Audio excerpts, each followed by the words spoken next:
Assalamualaikum warahmatullahi wabarakatuh. Perkenalkan, nama saya Nurul Halisma dari Fakultas Ekonomi dan Bisnis Islam, jurusan Perbankan Syariah. Nomor induk mahasiswa 4221146. Alamat saya Jalan Oto Iskandar Dinata, Sokon 2, Gang 20, Pekalongan Selatan. Tujuan saya membuat video ini adalah untuk memenuhi tugas Lurah Sospem 2021. Di sini saya akan membacakan resumen saya terkait materi yang telah disampaikan oleh narasumber. Materi yang pertama yaitu tentang ke-FEB-an. Yang perlu dihayati dalam Fakultas Ekonomi dan Bisnis Islam atau FEB ada 4, yaitu yang pertama spirituality atau tentang keagamaan atau ilmu-ilmu agama.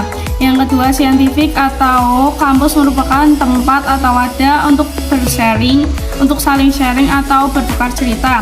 Yang ketiga entrepreneurship, yaitu kampus merupakan sebuah wadah untuk berwirausaha atau belajar kewirausahaan.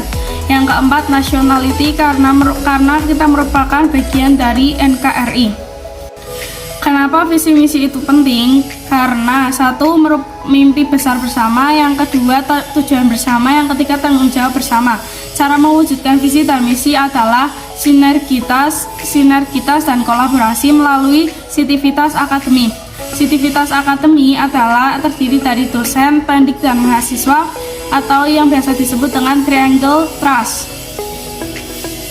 Visi dan misi FEB tersendiri adalah yang pertama visi FEB, yaitu terwujudnya Fakultas Ekonomi dan Bisnis Islam IAIN Pekalongan sebagai fakultas terkemuka dan kompetitif di tingkat global dalam pengembangan harmonisasi ilmu agama di bidang ekonomi dan bisnis Islam menuju masyarakat yang cerdas, soleh, unggul, dan moderat. Nah, sedangkan visi FEB yaitu satu, menyelenggarakan pendidikan untuk menghasilkan lulusan FEB yang soleh, cerdas, unggul, dan moderat. Yang kedua, mengembangkan harmonisasi ilmu agama di bidang ekonomi dan bisnis Islam melalui penelitian dan publikasi ilmiah untuk pembangunan nasional. Yang ketiga, berperan aktif dalam pemberdayaan masyarakat melalui penguatan moderasi beragama di bidang ekonomi dan bisnis Islam. Yang keempat, meningkatkan produktivitas dan daya saing Fakultas Ekonomi dan Bisnis Islam di tingkat global. Yang kelima, menyelenggarakan tata kelola kelembagaan secara profesional, transparan, akuntabel, adil, dan bertanggung jawab. Kiat sukses studi FEB: yang pertama, tata regulasi. Yang kedua, kenali diri sendiri plus minusnya. Yang ketiga, motivasi tinggi agar menjadikan mental baja. Yang keempat, bangun jejaring atau pertemanan. Yang kelima, memiliki kemampuan adaptasi yang tinggi, tidak baper, apalagi mager. Yang terakhir, banyak berdoa dan beribadah. FEB sendiri menggunakan kurikulum kualifikasi nasional Indonesia atau KKN. Mulai diberlakukan di Fakultas Ekonomi dan Bisnis Islam sejak FEB jilid pertama, yaitu 2017. Isi kurikulum itu sendiri adalah yang pertama profil kelulusan, yang kedua capaian pembelajaran lulusan atau CPL, yang terakhir seluruh kegiatan akademik dan non-akademik diarahkan untuk mendukung profil kelulusan. Untuk strata satuan kredit semesternya ada 140-160 SKS. Ada penelitiannya. Yang pertama ada jurusan ekonomi, yaitu terdiri dari 146 SKS. Yang kedua jurusan akuntansi terdiri dari 148 SKS. Yang terakhir ada jurusan perbankan syariah, yaitu terdiri dari 147 SKS.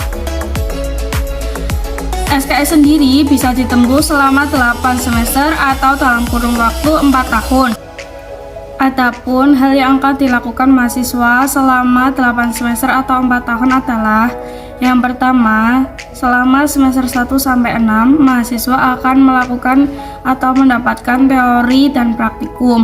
Yang kedua, selama semester 7, mahasiswa akan melakukan kegiatan magang dan KKN.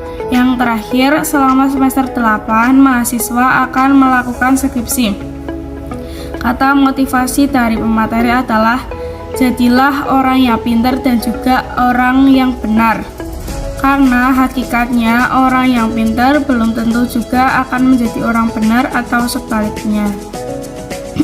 Selanjutnya tentang keuangan atau UKT, uang kuliah tunggal.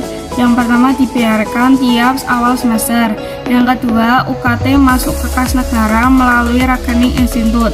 Yang ketiga, bisa digunakan jika disetujui oleh Kementerian Keuangan.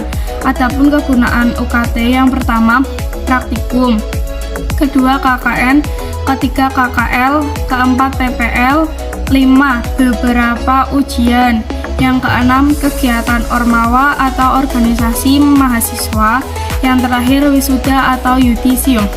Keterkaitan UKT adalah yang pertama untuk kuliah, input KRS, terusan akun Sikadu.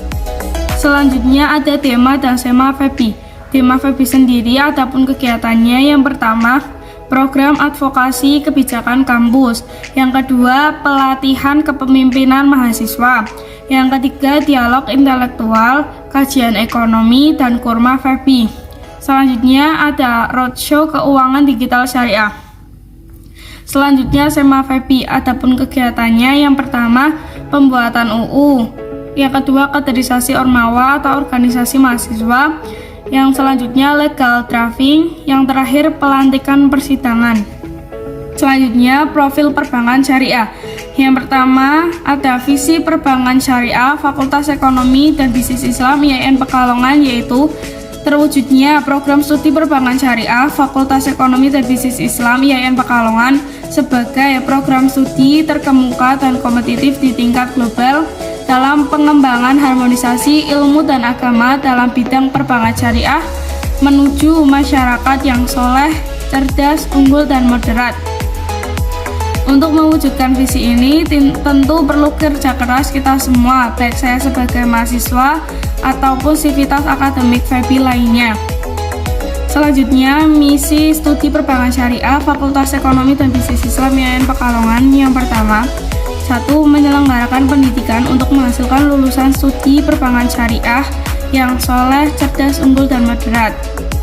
Yang kedua, mengembangkan harmonisasi ilmu dan agama di bidang perbankan syariah, terutama melalui penelitian dan publikasi ilmiah untuk pembangunan nasional.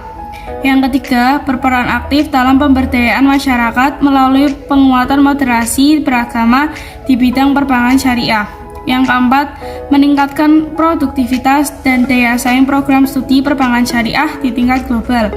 Yang terakhir, menyelenggarakan tata kelola kelembagaan secara profesional, transparan, akuntabel, adil, dan bertanggung jawab. Jadi, S1 Perbankan Syariah merupakan kelanjutan dari D3 Perbankan Syariah. Prodi ini, terutama S1 ini, baru diresmikan pada tahun 2017 dan mendapatkan SK Dirjen Pendis bernomor 276 tahun 2017. Dan saat ini alhamdulillah Prodi Perbankan Syariah telah mendapatkan akreditasi B. Adapun profil lulusan dari Prodi Perbankan Syariah Fakultas Ekonomi dan Bisnis Islam IAIN Pekalongan ada 2. Yang pertama profil utama, yaitu menjadi ahli bidang pemasaran perbankan syariah. Yang kedua ahli dalam bidang keuangan dan perbankan syariah. Adapun profil tambahan dari lulusan Prodi Perbankan Syariah Fakultas Ekonomi dan Bisnis Islam, yang pertama menjadi peneliti bidang kajian perbankan syariah, yang kedua entrepreneurship, yang ketiga pengusaha atau wirausahawan, yang terakhir dewan pengawas syariah. Jurusan perbankan syariah sendiri telah memiliki jurnal ilmiah yang diberi nama Jurnal Velocity. Jurnal ini lebih fokus pada bidang keuangan dan perbankan syariah sebagaimana jurusan kita. Dan jurnal tersebut telah terdaftar pada ISSN. Jurnal ini terbit setiap bulan Mei dan bulan November. Selanjutnya adalah materi tentang strategi belajar di perguruan tinggi. Alasan pribadi saya berkuliah adalah karena ingin menambah pengetahuan, mengasah skill, memperoleh teknik-teknik yang akan digunakan setelah lulus. Terbentuknya pikiran agar dewasa dan memiliki attitude yang lebih baik dan memperoleh pengalaman yang lebih banyak. Perbedaan antara kuliah dan sekolah. Yang pertama, tanggung jawab lanjuti lebih besar. Yang kedua, nilai yang lebih tegas. Mendapatkan nilai A, B, C, atau D. Yang selanjutnya, jumlah ujian lebih sedikit. Yang keempat, kecepatan mengajar lebih tinggi atau cepat. Dan yang terakhir, penugasan tidak selalu dikoreksi. Cara belajar di bangku perkuliahan. Yang pertama, dengan visual atau dengan menggunakan gambar, peta, ataupun grafik. Selanjutnya ada visualisasikan materi di dalam benak atau dengan memahami materi atau menghayal. Yang selanjutnya adalah memahami materi lewat bacaan atau gambar. Yang terakhir dengan memberi warna atau gambar pada catatan. Selanjutnya strategi belajar auditori. Yang pertama, dengarkan baik-baik penjelasan dari dosen di kelas. Yang kedua, terangkan secara lisan suatu pelajaran pada teman atau menerangkan pelajaran kepada teman. Yang terakhir, gunakan lagu atau nada untuk mengingatnya. Selanjutnya, strategi belajar kinestetik. Yang pertama, libatkan sebanyak mungkin anggota tubuh. Yang kedua, perbanyak latihan soal. Yang ketiga, sesudah belajar, tulis ulang poin-poin yang penting. Selanjutnya adalah strategi belajar kelompok. Yang pertama, pilih teman belajar yang cocok. Yang kedua, saling membandingkan catatan antar teman. Yang ketiga, menanyakan cara pengerjaannya, bukan sekedar jawabannya. Yang terakhir, rutinkan belajar bersama. Selanjutnya, strategi belajar mandiri. Yang pertama, perbanyak literatur atau latihan soal yang digunakan. Selanjutnya, pilih tempat yang nyaman dan tenang. Yang terakhir, setelah memahami materi, cobalah diskusikan dengan orang lain atau teman. Selanjutnya adalah giat belajar efektif. Adapun tahapan-tahapan metode membaca. Yang pertama, dengan survei di lapangan. Yang kedua, dengan membuat sebuah pertanyaan dan jawaban. Yang ketiga, dengan membaca. Yang keempat, dengan membaca kembali. Yang terakhir, dengan menganalisa. Menyimak dan membaca catatan kuliah. Adapun caranya, yang pertama, jaga kontak mata. Yang kedua, aktif di kelas. Yang ketiga, fokus. Selanjutnya ada selektif dalam mencatat atau poin-poin yang penting saja. Yang selanjutnya ada singkirkan pikiran tentang tidak menyukai mata kuliah atau kuliah tersebut. Yang terakhir, ingatlah yang pantas diingat. Adapun teknik melingkat adalah yang pertama grouping atau mengelompokkan. Selanjutnya adalah menggunakan irama. Yang ketiga dengan menggunakan singkatan. Dan yang keempat menggunakan kata kunci. Dan terakhir menggunakan visual. Selanjutnya adalah strategi menghadapi ujian. Yang pertama, menyediakan cukup waktu untuk belajar. Yang kedua, tahu spesialisasi ujian atau materi mana yang akan diujikan. Selanjutnya adalah belajar kelompok. Dan yang terakhir, siapkan hal-hal yang mampu membuat ujian Anda menjadi lancar atau dapat mendapatkan nilai yang memuaskan. Adapun sumber penting yang perlu disiapkan untuk menghadapi ujian. Yang pertama, soal atau materi penting ujian. Yang kedua, melalui sumber perpustakaan atau banyak-banyak membaca buku. Yang terus menggunakan Google Scholar. Dan yang terakhir, catatan pada waktu kuliah atau terutama kuliah terakhir sebelum ujian atau catatan terakhir sebelum dilaksanakannya ujian. Selanjutnya adalah pada saat menjalani ujian. Adapun hal-hal yang perlu dipikirkan adalah yang pertama, perkirakan waktu perjalanan, yaitu dari rumah Anda menuju kampus memerlukan waktu berapa lama. Selanjutnya adalah kerjakan soal yang menurut Anda mudah terlebih dahulu. Yang ketiga, redakan tegang atau gugup agar tidak ganggu atau malah menjadi blank. Selanjutnya adalah jawab sesuai pertanyaan. Adapun hal yang perlu dilakukan setelah ujian. Yang pertama, periksa penjumlahan nilai atau berapa nilai yang benar. Selanjutnya adalah periksa tiap pengurangan nilai dan alasannya. Alasan salahnya itu apa? Yang ketiga, simpan kertas ujian agar bisa berguna untuk ujian selanjutnya. Yang terakhir adalah nilai di perbatasan. Selanjutnya adalah teknik menulis di bangku perkuliahan. Ada 3 hal. Yang pertama, memahami materi atau pahami deskripsi tugas, cek siapa calon pembaca, dan perkarya referensi. Yang kedua, menulis draft awal seperti brainstorming, mulai di mana saja terlebih dahulu dan lain-lain. Yang ketiga adalah merevisi draft. Selanjutnya ada seni presentasi. Yang pertama, kuasai materi terlebih dahulu. Yang kedua, public speaking yang bagus. Yang ketiga, penyajian materi. Kata-kata motivasi yang diberikan oleh narasumber adalah: jadilah orang yang tangguh, efektif, produktif, kreatif, dan inovatif. Selanjutnya adalah etika mahasiswa dalam berkomunikasi dan berbusana. Kemampuan berkomunikasi dipengaruhi oleh pengetahuan yang banyak sehingga mampu membantu komunikasi dengan orang lain. Harus berperilaku atau bersikap dengan baik dan berkomunikasi yang baik pula, sehingga tidak muncul miskomunikasi dan kesalahpahaman. Adapun berbusana, harus menyesuaikan cara berbusana di kampus, jangan sampai dianggap aneh oleh orang lain atau mahasiswa lainnya. Etika sendiri secara etimologi berasal dari bahasa Yunani adalah ethos, yang berarti watak kesusilaan atau adat kebiasaan atau custom. Adapun etika berarti juga adat kebiasaan atau cara hidup seseorang dengan melakukan perbuatan yang baik atau kesusilaan dan menghindari hal-hal tindakan yang buruk. Adapun etika pergaulan di lingkungan kampus, yang pertama, berpakaian dan bersepatu rapi di lingkungan kampus. Yang kedua, menjunjung tinggi nilai-nilai ilmiah. Yang ketiga, mengetahui, memahami, dan melaksanakan peraturan-peraturan yang berlaku di lingkungan kampus dan berusaha untuk tidak melanggarnya. Selanjutnya adalah etika pergaulan di luar kampus. Yang pertama, menjadi contoh yang baik di luar kampus atau di lingkungan masyarakat. Yang kedua, berperilaku dan bertutur kata yang baik yang mencerminkan sebagai seorang mahasiswa.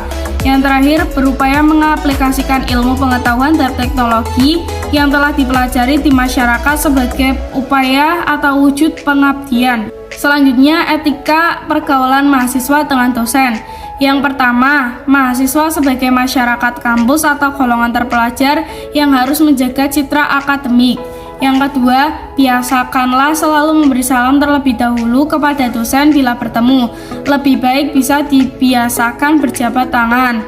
Yang ketiga, jika tidak berkenan jabat tangan, maka bungkukkan kepala dan ucapkan salam sebagai bentuk hormat. Selanjutnya adalah etika pergaulan sesama mahasiswa. Yang pertama, biasakan menyapa jika bertemu. Yang kedua, jangan mengolok-olok teman melebihi batas meskipun hanya bergurau atau bercanda. Yang ketiga, jaga citra sebagai insan terpelajar. Yang keempat, hindari ucapan yang merendahkan teman atau menyakiti hatinya. Selanjutnya adalah kiat menulis karya ilmiah. Adapun yang pertama, sumber dan cara memperoleh kebenaran. Yang pertama, animisme dan dinamisme.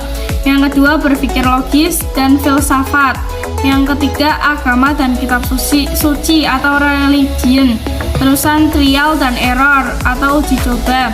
Yang selanjutnya, tokoh berotoritas atau kiai, dukun, dan lain-lainnya.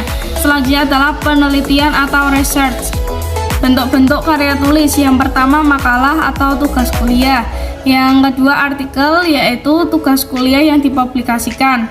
Skripsi pada program sarjana. Tesis pada program magister, dan yang terakhir disertasi pada program doktor.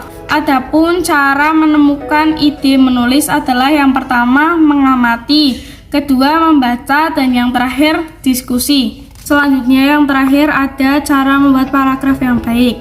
Yang pertama, topic sentence melalui statement. Yang kedua, supporting ideas melalui pengolahan data atau data. Yang ketiga ada adding details atau contoh dan referensi. Dan yang terakhir, concluding sentences atau kesimpulan. Selanjutnya adalah minat bakat saya terkait dengan ormawa yang ada di institut maupun fakultas. Saya sendiri untuk saat ini minat untuk mengikuti HMJ, jurusan saya Perbankan Syariah dan UKM Sport. Tetapi untuk saat ini saya masih mengikuti UKM Sport cabang bulu tangkis. Sekian dari saya, apabila terdapat kesalahan saya mohon maaf. Wassalamualaikum warahmatullahi wabarakatuh.